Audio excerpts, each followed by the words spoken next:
자, 오늘 말씀의 제목이 죽을 것도 가고, 여기까지만 제가 주보에 냈는데 성경대로 보면 조금 마지막까지 해야 좀 의미들을 더 찾을 수 있을 것 같아요. 우리 한번 따라하겠습니다. 죽을 것도 각오하였노라. 한 번만 더. 죽을 것도 각오하였노라. 바울의 고백이 오늘 여러분들의 고백이 되시기를 축복하면서 죽을 것도 각오하였노라. 사도행전 오늘 21장 10절부터 14절 본문 가지고 말씀을 전하도록 하겠습니다. 구약을 대표하는 인물 그러면 당연히 다윗이라고 얘기하는 사람도 있을 거고, 아브라함이라고 얘기하는 사람도 있을 거고, 모세라고 얘기하는 사람도 있을 겁니다. 저는 오늘 말씀을 전하는 입장에서 바울이 구약을 대표하는 그런 인물이라고 한다면 신약 성경을 대표하는 인물은 누굴까? 베드로도 나오고 여러 사람들이 나오지만 분명히 바울이라 할 수 있을 것이다. 이 사도 바울. 사울이었을 때 예수 믿는 사람들을 잡아다가 옥에 가두고 그렇게 죽이려고 했던 이 사울이 다메섹 도상에서 부활하신 예수님을 만나고 완전히 새 사람이 돼서 그는 결혼도 하지 않고 일평생 복음을 위해서 살다가 마지막에는 순교의 제물로 그렇게 천국에 간 인물이 사도 바울입니다. 바울은 하나님의 사역자였고 그 하나님의 사역자로서 충성스럽게 사명을 아주 잘 감당했던 그런 종이었기 때문에 그랬을 것이다. 그래서 우리는 이 사도 바울을 기독교 역사상으로도 볼 때 가장 대표적인 전도자의 한 사람이 바로 이 사도 바울이다. 그렇게 우리가 알고 있고 또한 그렇게 생각도 해봅니다. 바울은 초대교회 최초의 선교사였고 수많은 전도 여행을 하면서 많은 교회를 세웠을 뿐만 아니라 그것만이 아니라 그렇게 함으로 인하여서 여러 가지 환난과 여러 가지 고통 중에서도 생명을 그가 끝까지 아끼지 않고 그 사명을 완수했던 하나님의 사람이 바로 사도 바울이다. 우리는 그렇게 알고 있고 오늘 본문이 속해 있는 이 사도행전 21장도 마찬가지로 사도 바울이 아주 크게는 3번의 전도 여행을 그렇게 계획해서 이루어가는 그런 내용들로 추측을 이루는 그런 말씀이 바로 이 사도행전이 되겠습니다. 자, 사명을 사도 바울만이 아니라 저와 여러분들이 받았는데 내가 받은 사명이 뭔지조차 모르면서 살아가는 그런 분들도 계신데 그 사명을 지금 사도 바울이 완수를 해감에 있어서 눈물로 만류하는 성도들을 향해서 오늘 성경에 보니까 바울은 어찌해서 울어서 내 마음을 상하게 하느냐고 거꾸로 나무랍니다. 자기가 지금 죽음에 이를지도 모르는 상황이 돼서 그렇게 죽음의 자리에 가지 말라고 하는 것이 인지상정인데 그렇게 만류하는 사람들을 책망하고 그렇게 나무라는 거예요. 이거는 보통 사람의 시각으로는 할 수 없는 거다. 이것은 예수님께서 예루살렘에 올라가서 고난을 받고 죽으시고 3일 만에 부활할 것을 예고하셨을 때 베드로는 뭐라고 얘기하느냐? 예수님을 향해서 그리 마옵소서 예수님을 향해서 그렇게 만류를 했고 또 이에 대해서 예수님께서는 뭐라고 말씀하시냐면 베드로를 칭찬하시는 것이 아니라 격려하시는 것이 아니라 예수님은 바로 이 그리 마옵소서라고 만류하고 있는 베드로에게 예수님께서 책망을 하시는 거와 지금 바울이 자신이 예루살렘에 가서 죽을지도 모르기 때문에 그를 만류하는 이 지금 이스라엘 백성들에게 지금 이야기하고 있는 내용은 어떻게 보면 공통된 그런 마음들을 가지고 있는 거다. 보통은 그렇게 받아들이지 않고 보통은 그렇게 말하지 않고 네가 그렇게 말해서 고맙다. 네가 말한 대로 내가 이제 거기에 가지 않겠다. 이렇게 결론이 나와야 되는 것이 인간의 생각인데 바울도 그렇고 예수님도 그렇고 정반대의 말씀을 하셨다라는 것. 다시 말씀드리지만 그렇게 말씀하고 있는 베드로에게 마태복음 16장 23절에서 예수님은 분명히 말씀하세요. 내가 하나님의 일을 생각하지 아니하고 도리어 사람의 일을 생각하는도다. 가만히 보면 어떤 말은 하나님의 일을 생각하는 거고 어떤 말은 사람의 일을 생각하는 것이구나 하는 것을 분명하게 구분해서 말씀하고 있는 그런 내용이 되겠습니다.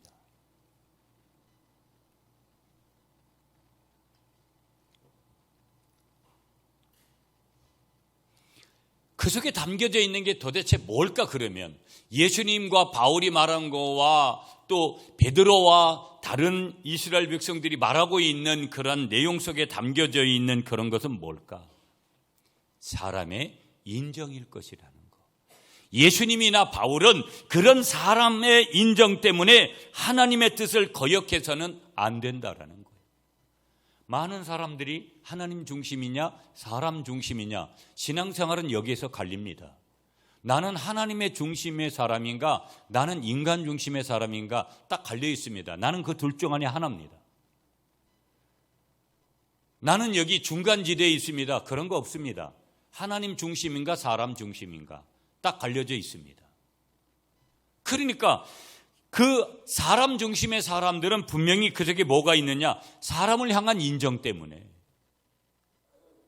하나님 중심으로 살아가는 사람들은 인정도 있습니다. 분명히. 그렇지만 인정보다도 하나님으로부터는 사명, 하나님으로부터 받은 사명에 먼저 눈떠 있는 그 사람. 그 사람이 분명히 하나님 중심으로 갈 것이고 인정에 매이지 않을 거라는 거예요. 어떤 때는 그 사람이 가져야 되는 인정마저도 하나님 앞에서는 과감히 버려야 될 줄 말씀하시는 줄 믿습니다. 이게 믿음이라는 거예요. 이게 믿음이라는 거예요.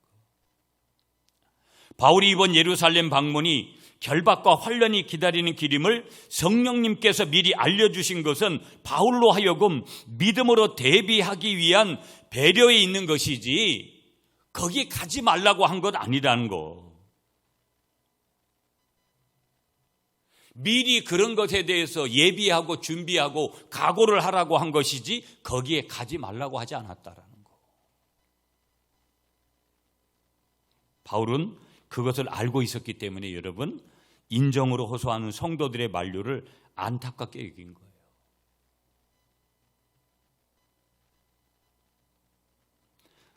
인정이라는 거 금방 말씀드리는 거 사람이 가지는 거 참 좋잖아요. 인정이 많다. 이건 사람 사는 맛이 있는 거고 교회가 인정이 많다. 이건 참 굉장히 좋은 핵심이에요. 인정은 때때로 하나님의 뜻을 그럼에도 불구하고 반드시 거역한다라는 거. 사람 때문에 신앙생활 못하는 분들 많습니다. 그렇잖아요.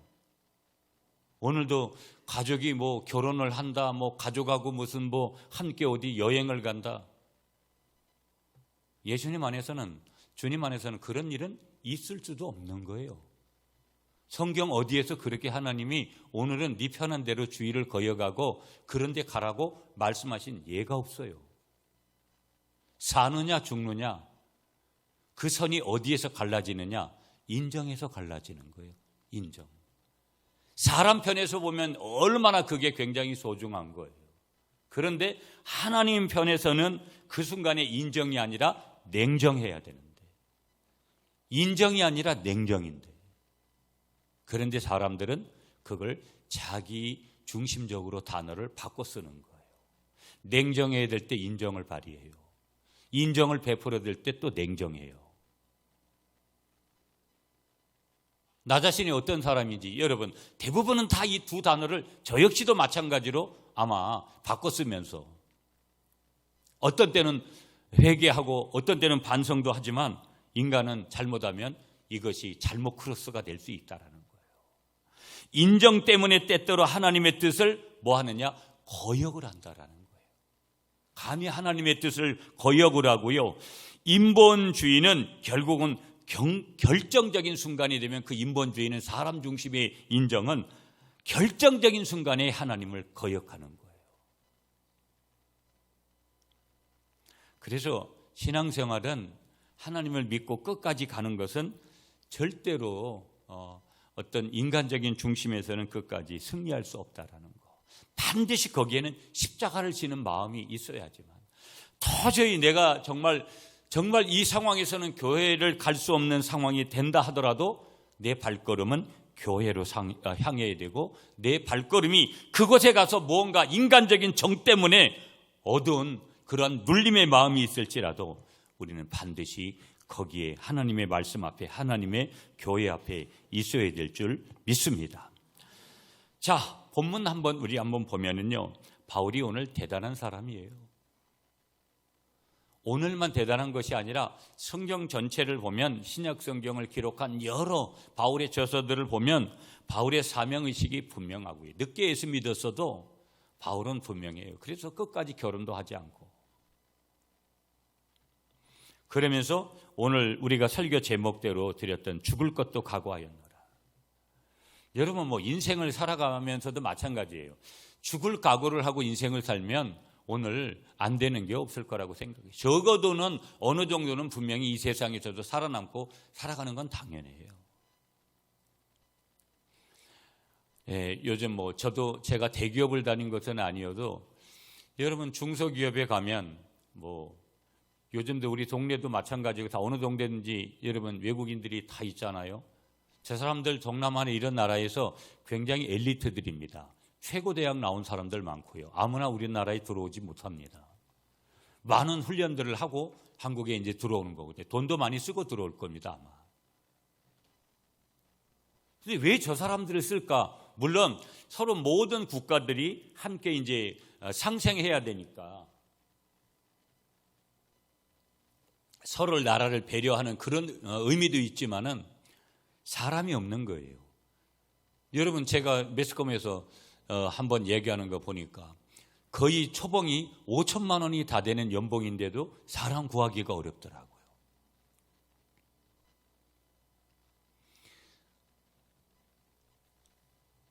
그리고 사람들이 굉장히 이제 외면을 하는 그런 직종들이 있잖아요. 가기를 꺼려하는 그런 직종들, 그걸 3D 업종이라고도 이야기를 하잖아요. 그런 데는 웬만큼 가면 나이가 있다 그래도 오늘 우리 한국 사회에서 아르바이트를 하든 한 달에 100만 원을 버는 것은 그렇게 어려운 것은 아니에요. 100만 원이면 여러분 동남아에 가가지고 충분하게 상당한 위치에, 그런 위치에서 그렇게 한 달 이상을 살아갈 수 있는 그런 돈입니다. 그래서 나이를 드시면 우리 목사님들도 가끔 그런 얘기를 해요. 저는 동남아나 외국에서 갈 생각은 요만큼도 없거든요. 선교를 갈 마음도 없어요. 하나님이 가시라고 하면 강압적으로 하면 가겠지만, 그런데 이 지금쯤 겨울에 여러분 이렇게 가면, 동남아에 가면 날씨가 따뜻하잖아요. 그럼 나이 드신 분들은 그렇게 한 달에 100만 원 이상만 가지고 가셔도 굉장히 따뜻한 날씨에서 몇 개월을 그렇게 겨울을 나고 오시면 훨씬 더 우리나라에서 있는 것보다 좋을 수 있다고 저는 판단이 서요, 개인적으로도. 뭐 하다가 지금 여기까지 간 거죠? 동남아까지 가버렸어요. 예. 여하튼 간에 그런 가운데 지금 바울이 죽을 각오를 하면서 그렇게 살았다. 제가 말씀드리는 것은 그런 인간적인 것보다는 영적인 것에 관심이 우리가 있느냐. 죽을 각오를 하고 죽을 것도 각오했다. 그러니까 그런 각오로 살면 우리의 삶의 인생살이에서 이제 못 살 게 없다. 그런 내용을 제가 동남아까지 가서 말씀을 드린 건데, 교회도 마찬가지인 거예요. 난리예요, 여러분. 제가 우리 아들하고 지난주에 금요일 날 금요철에 하잖아요. 그 교회는 금요철에 한다고 해서 새벽 4시까지 하는 거 아니에요. 일찍 마치는데도 제가 궁금해서, 출석 교인이 10,000명이 넘는 교회니까 그 교회 재적 인원이 10만 명이래요. 그런데 이제 코로나에 아직 안 나오는, 그럼 몇 명이 나왔냐 그랬더니 200명 나왔다는 거예요. 여러분, 한국 교회가 분명히 아직도 희망이 있고, 그런데 인간적으로 데이터를 이렇게 분석하면 지금 급속도로 무너져 내리는 거예요. 제가 이 말씀을 준비하면서 딱 2군데를 볼 수 있어요. 여러분, 성경에 창세기 6장에 노아 홍수 시대 사람들이, 여러분 대표적인 증상이 뭔지 아세요? 성적 타락이에요. 오늘 이 시대하고 똑같은 거예요. 소돔과 고모라 두 도시가 유황불로 멸망받은 거, 이유는 뭐예요? 성적 타락이에요. 여러분, 요즘 사람들은, 제가 지난주도 그런 얘기 했잖아요. 난 지나치게 목사님들도 자기 육을 키우는 거, 할 일 없으니까 어떤 의미에서 사역이, 왜 천혜교회나 이런 데는 뭐 크게 없잖아요. 예배만 몇 번 드리면 끝나니까. 내가 늘 그래, 조심하라고. 그렇게 육을 키워서 그렇게 멀려. 건강을 지키는데 운동하지 말라 이런 얘기 아니에요. 그 개념하고는 다른 거예요.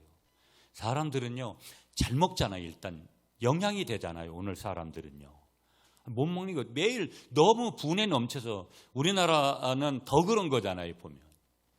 그러니까 여러분, 내가 먹고 싶으면 뭐든지, 제가 말씀드리잖아요. 강화도에서 저는 과일이라는 것을, 지금은 저희 집 앞에 감나무가 하나 서 있기도 하고 그렇지만, 절대 어릴 때는 감나무는 저쪽 동네에 몇 집 있는 그런 나무였어요. 포도나무는 그냥 몇 집 저쪽 동네에 몇 집 있는 그런 거였어요. 그럼 여유가 있어야지 그런 것들을 집에 아버지 어머니가 저희들한테 사다 주고 그러잖아요. 지금도 중학교 다닐 때 옆구리 터진 운동화를 신고 갔던 그런 거고, 등록금을 낼 때 늘 다른 아이들보다 제가 고등학교, 그래서 대학을 처음에 못 간 거예요. 사람들이 너무 자기 육신에 대해서, 한국은 성형 대국이고,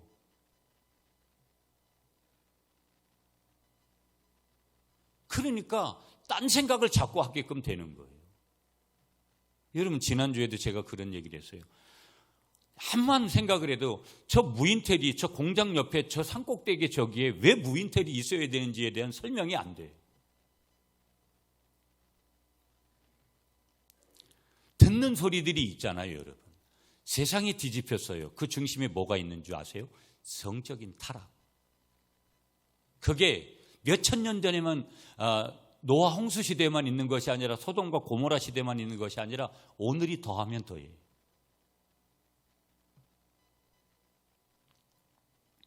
그런데 그런 상황 속에서 사도 바울은 순교적인 각오를 하고 죽을 것도 각오하면서 무엇을 위해 살았느냐? 사명을 위해서, 주님을 위해서 살았다고 고백을 하는 줄 믿습니다. 한번 따라하겠습니다. 지금이 나에게 마지막 기회일 수 있습니다. 그런 감이 오세요? 그런 감이 오는 분들은 그렇게 살지 않아요. 그렇게 살지 않는다고요. 여러분, 제가 내일부터 진주기도원에 금요일까지를 해달라는 거 제가 목요일까지만 하겠다고, 마침 이제 노예일이 쭉 오다가 다음 주간에 쉬려고, 너무 힘들어가지고 제가 쉬려고 했는데, 지난번에도 부탁을 하고 그래서 제가 거절을 할 수 없어가지고 한 주간 이제 그냥 기도원 집회를 가요.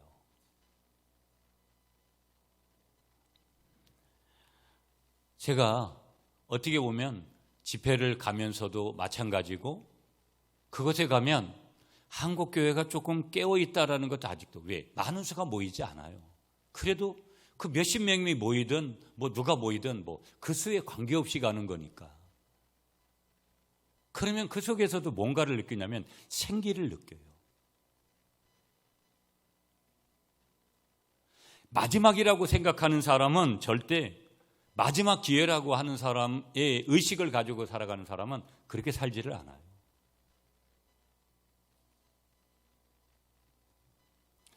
오늘 대림절이에요. 이제 1년을 새롭게 시작하거든요.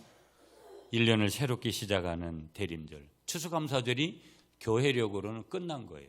이제 우리는 교회력으로는 1년을 지금부터 또 시작하는 거예요.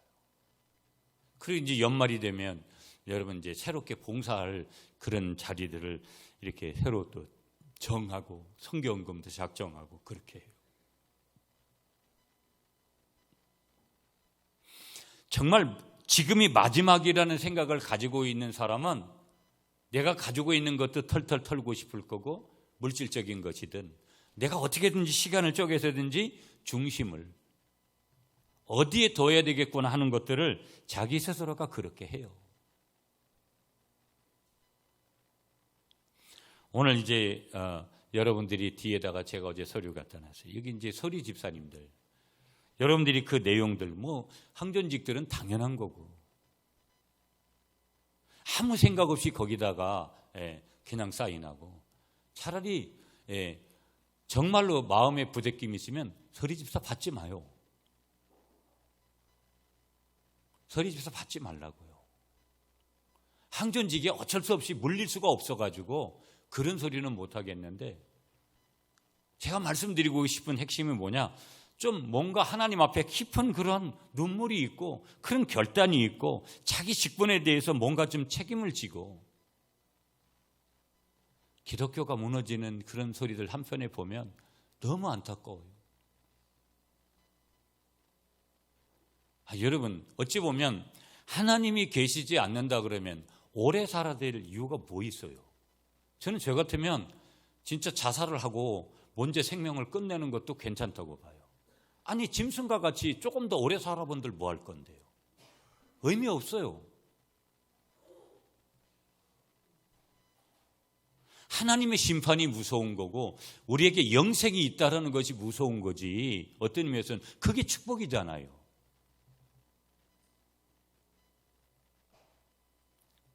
짐승과 같이 살아서는 안 되는데 성적인 타락 속에 살아가는 증거는 뭐예요? 짐승과 같이 사는 거예요.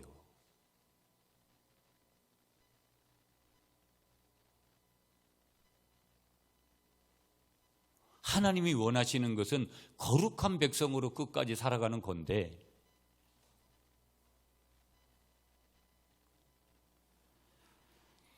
여러분, 다시 한번 우리가 일어서야 될 줄 믿습니다. 다시 한번 해보는 거예요. 여러분, 교회도 다 모든 교회들이 힘들죠. 해보는 거예요.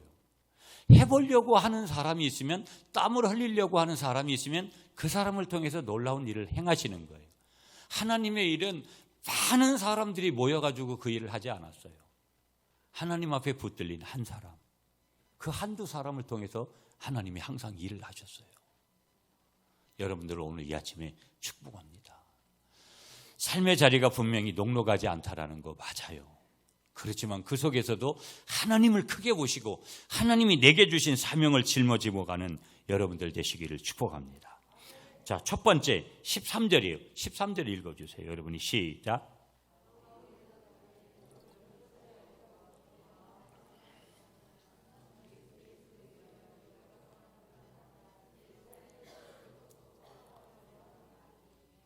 아멘. 여러분, 바울의 첫 번째 각오 13절에 보니까 순교를 각오했어요. 다른 말로 하면, 오늘 제목대로 하면 죽을 것도 각오한 거예요. 여러분, 죽어도 괜찮다라는 그런 마음으로 우리가 해보세요. 비행기를 타고 가다가도 항상 그런 마음이 들잖아요. 떨어지면 어떡하지? 내가 이렇게 죽으면 어떡하지? 살 생각부터 하는 거예요.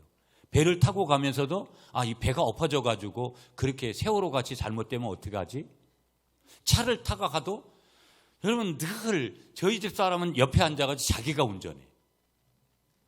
어떤 때는 얼마나 짜증나는지 모르는데, 근데 다른 분들도 제 옆에 타면 똑같아. 뭐 좌로 가라 우로 가라. 그럼 지가 운전하지. 왜 그러냐면 이런 게 본능적으로 사람에게 있는 거예요. 뭐냐? 혹시라도 사고가 나면 자기 생명에도 문제가 있는 거잖아요. 그러니까 보호 본능 속에서 오는 거니까 이해가 될 수 있는 거죠, 분명히.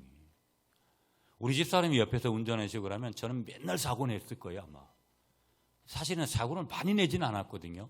지난번에 제 자가용으로 심하게 25돈 해봐가지고 큰 돈을 조금 이렇게 물어서 그렇지만, 죽을 거고 하는 거. 근데 문제는 여러분, 다 죽어요. 다 죽는다고요. 너무 오래 살려고 하지 마요. 너무 오래 살려고 하지 말라고요. 기분 되게 나쁘신가 보다, 아침에. 너무 오래 살려고 하는 것도 문제인 것 같아요. 여러 사람들한테 피해가 너무 큰 것 같아요. 왜 하나님이 시편에서 인생이 70이요 강건하면 80이라고 말씀하시는지를 이해가 돼요.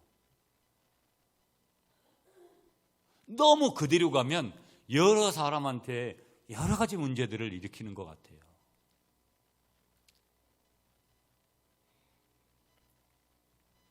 그렇다고 여러분한테 건강하지 말라는 말씀은 아니고요.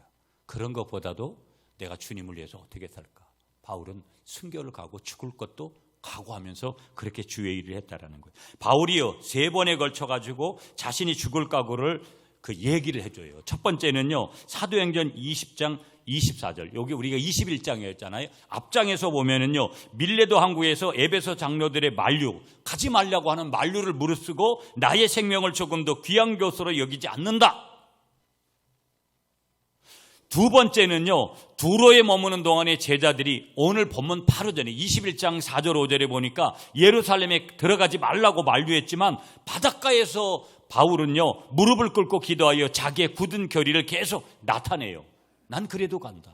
그리고 오늘 세 번째요. 오늘 13절에서 가이사랴에서도 울면서 만류하는 그 예루살렘 교우들에게 주 예수의 이름을 위하여 결박받을 뿐만 아니라 예루살렘에서 무엇도 각오했다? 죽을 것도 각오했다.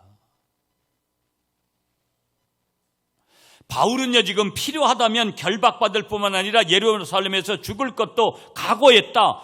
다시 말하면 사도 바울은요, 지금 주님을 위해서 이미 자기 목숨을 내어놓을 각오까지 되어 있다. 이런 사람들이 구약에 보면 선지자들이었고요. 야고보, 세례 요한, 스데반 집사, 안디바, 그리고 여러 신약 성경에 나오고 있는 성도들이 그런 사람들이었어요.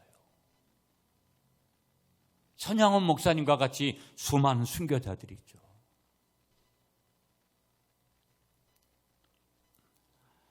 여러분, 우리가 예수님 믿게 된 게 얼마나 귀한 복인 줄 몰라요. 믿습니까, 여러분? 얼마나 귀한 건지 모른다라는 거예요. 우리는 예수님을 통해서 갖가지 축복을 받을 수가 있는데, 그러나 그것이 전부가 아니라는 거예요. 하나님 믿고 예수님 믿고 복 받고 끝나는 것이 아니라 주님을 따르다 보면 환난이 있고 역경이 있고 고독하고 괴로움도 있고 그리고 멸시도 받고 천대도 받는데, 올바른 자세는 예수님을 기억하면서 죽음을 두려워하지 말고 필요한 경우에는 뭐예요? 죽을 것도 각오하는 거.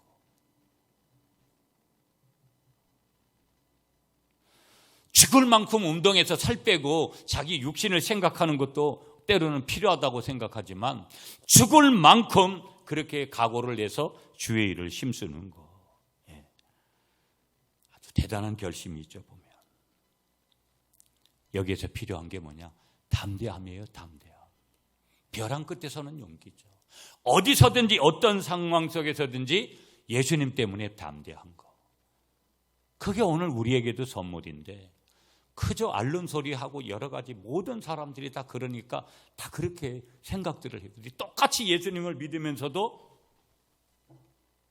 우리 모두가 다 그렇게 생각할 때가 우리도 똑같이 있다라는 거예요.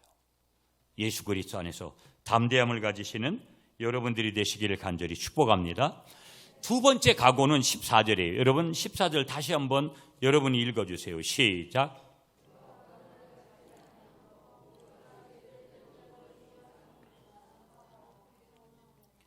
아멘. 사도 바울의 두 번째 각오가 뭐냐면요, 결사적인 전도 정신이에요. 여기 뭐라 그래요? 그가 고난을 받지, 여기 14절이에요. 그가 고난을 받지 아니하므로.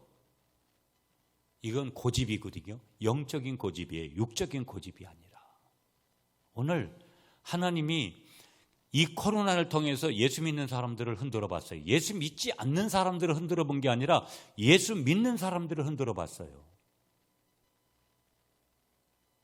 여러분, 이왕이면 우리가 반드시 히브리서 4장에도 뭐라 그래요? 하나님이 계신 것과 그가 상 주시는 이심을 믿어야 된다. 두 가지가 중요한 거예요. 내가 하나님을 믿는 거, 예수님을 믿는 거. 예수님이 하나님이신 그분이 예수님으로 인간의 몸을 입고 오셔서 십자가를 지심으로 우리의 대신 죄를 짊어지신 거다. 그래서 원죄와 조상죄와 자범죄가 해결된 거다. 그걸 내가 믿습니다. 그리고 나는 지금도 하나님 앞에서 천국의 삶을 살아가고 있습니다. 그걸 내가 믿습니다. 이런 것들이 참 중요한 거거든요.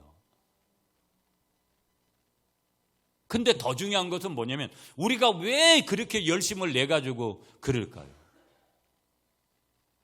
제가 어제 이제 저녁에도 늦게 상주에, 오늘도 이제 마치고 제가 문경에 가요. 우리 전도사님이, 목사님이 지금 장모님이 좀 위독하셔가지고 처갓집에 가셔서 오늘 전도사님이 설교하고 또 계속 다음 주도 진주기도원 집회, 그 다음에 또 계속 첫째 주도 둘째 주도 제가 찬양 예배 본교회를 지키지 못해요.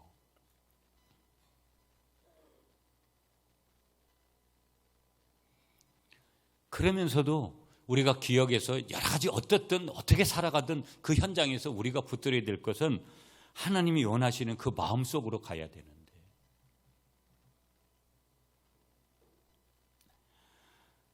바울이 지금 다른 고집이 아니라 영적인 고집을 가지고 지금 피는데, 그 속에 뭐가 있냐? 영혼 구원에 대한.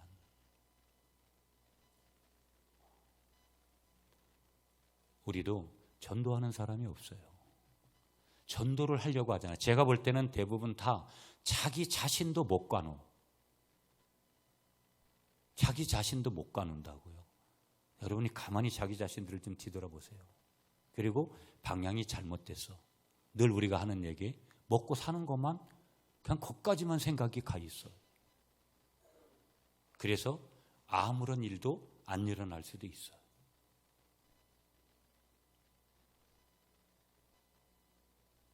오늘 우리가 헌금해서 예배당 헌금으로 보내는 우리 남 뭐라 그랬죠? 이름이 갑자기 생각이 안 난다. 예, 금산교회. 이 금산교회가 아주 오래된 교회지만 아주 손에 제가 이렇게 직접 가봤어요. 정말 여기는 세 가족이 올래야 올 수 없는데 작년에 15명, 올해 8명. 제가 느끼는 게 거기 가서 뭘 느끼는 줄 아세요? 교인들의 고백이 이런 거구나. 나이를 드시고 그래도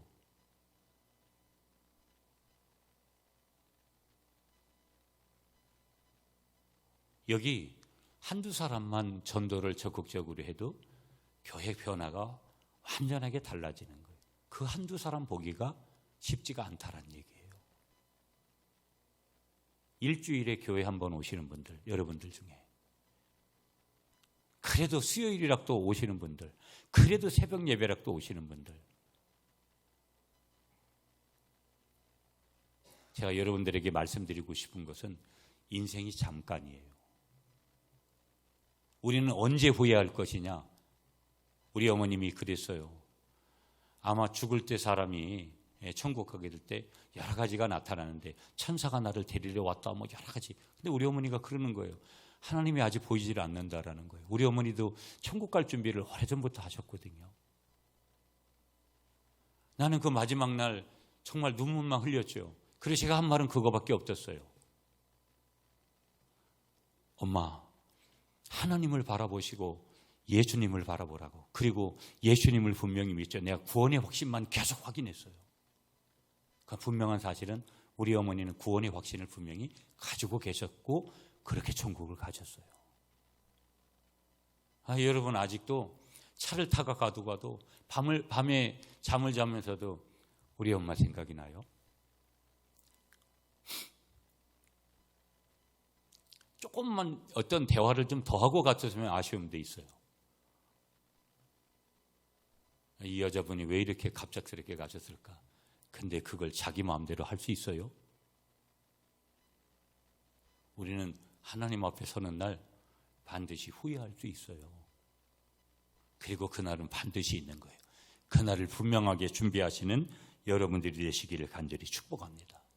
바울이요, 내가 수고를 넘치도록 하고 갇히기도 더 많이 하고 매도 수없이 맞고 여러 번 죽을 뻔하였으니 유대인들에게 40에 하나 감한매를 5번 맞았으며 3번 태장으로 맞고 1번 돌로 맞고 3번 그렇게 파선하고 일주야를 기품에서 지냈으며 여러 번 여행의 강의 위험에 강도의 위험과 동족의 위험을 당하고 또 수고하며 애쓰고 여러 번 자지 못하고 추리며 목마르고 여러 번 굶고 춥고 헐벗었노라.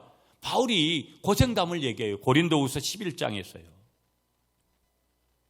여러분은 주님을 위해서 지금 어떤 수고하고 애쓰고 자지 못하고 줄이고 목마르고 굶고 춥고 헐벗었습니까?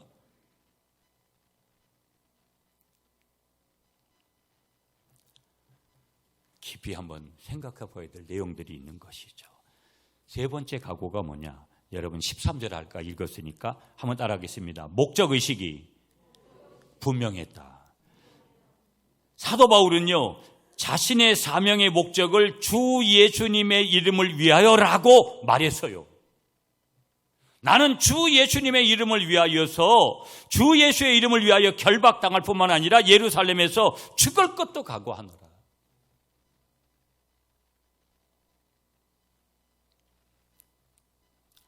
저희 교회가 이제 20년이 내년이면 6월이면 20년이에요. 뭘 한 게 없는 것 같아서 늘 죄송하고 어떤 의미에서는. 그래도 지난 20년 동안 열심히 달려왔거든요. 지난 20년 동안 한 만큼 제가 또 달려가고 싶은 그런 마음이 어떤 때는 안 생기기도 해요. 근데도 또 후반전을 한번 열심히 달려가 봐야지. 제가 지금 조금 바쁨 속에 있는데 이런 부분들이 좀 정리가 되면 좀 더 교회 중심에서 그렇게 가야지. 여러분, 어떤 각오를 하면서 사세요? 나에게 하나님이 건강 주시면, 나에게 하나님이 물질을 주시면, 나에게 하나님이 여러 가지 어떤 여건들을 주시면 예수님을 위한 그런 사명감을 가지고 그렇게 그런 목적의식을 분명히 하고 살아가시는 여러분들이 되시기를 축복합니다. 자, 마지막 한 가지만 짧게 보며 말씀 마칠게요. 14절이거든요. 한번 따라해주세요. 내일은 주님께 맡기고 예루살렘으로 가려고 했다. 이게 네 번째 각오예요. 여러분 자식 문제, 저에게도 다 여러 가지 일들이 있잖아요. 밖에 나가서 일하면 여러분 어떤 때는 밖에서 일하는 게 더 힘들어요. 안에서 일하는 것보다. 별의별 사람들이 다 있고요. 목사님들이나 장로님들이나.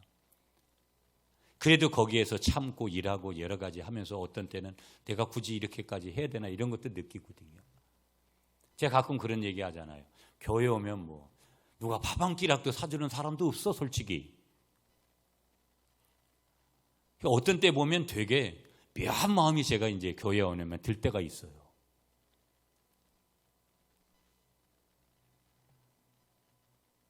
그래도 그런 것들이 그냥 인간의 감정으로 스쳐 지나가는 것들이지 중요한 것들은 아니에요. 여러분들도 똑같은 거예요. 여러분의 자리에서 내일 걱정들이 얼마나 많아요. 이해돼요. 정으로는 우리가 아까 시작했던 단어 중에 정으로는 성도들을 다 이해줘야 돼. 다 옳은 거예요. 성도들 편에서 보면 성도들 쪽으로 이렇게 정의라는 측면으로만 다 이해해줘야 돼. 그러나 사명이라는 목적의식 속에 보면 그건 분명히 구분돼야 되는 거예요. 사도 바울은 미래 사는 내일 일은 주님께 맡기고 예루살렘으로 가려고 했다. 자, 14절을 보시면 다시 보세요. 그가 권함을 받지 아니하므로 우리가 주의 뜻대로 이루어지이다 하고 그쳤노라. 바울이 저들의 권함을 받지 아니하였다는 말은 설득의 무효를 얘기하는 거예요. 설득해도 안 듣더라는 거예요. 여러분, 이런 고집은 있어야 되는 거예요. 내가 안에서 내가 밖에 나가는 걸 아니 목사님 언제 목사님 보라 우리가 밖에 나가서 그렇게 힘들게 일하고 다니라고 했어요? 여러분이 인간적으로 정의 심정으로 보면 그렇게 얘기할 수도 있어요. 맞아요. 아니 여러분들이 저에게 어떤 저기를 안 했다고 해가지고 제가 순간 그냥 그런 마음이 왔다라는 것이지 그게 중요하지도 않아요.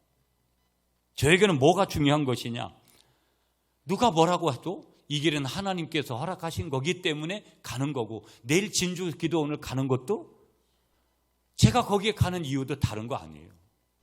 내가 이건 사명이기 때문에 가는 거다라는 그런 목적의식이 있기 때문에 가는 거지.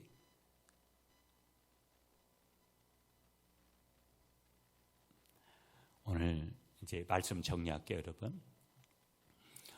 1년을 새롭게 이제 시작을 해요. 여러분들이 이제 여러 생각들도 들죠. 오늘이면 이제 내년 봉사하는 거 이거는 좀 빼버리고 이거는 하고 그냥 요거 정도만 해주고 말아야 되겠다. 중요한 사실은 생각해서 그런 걸 결정을 하는 게 아니라 하나님 앞에 여쭙고 결정을 하는 거예요. 하나님, 내가 내년에 우리 구미 갈릴리 교회를 위해서 뭘 해야 되겠습니까? 주님은 항상 뭐라고 말씀하실까요?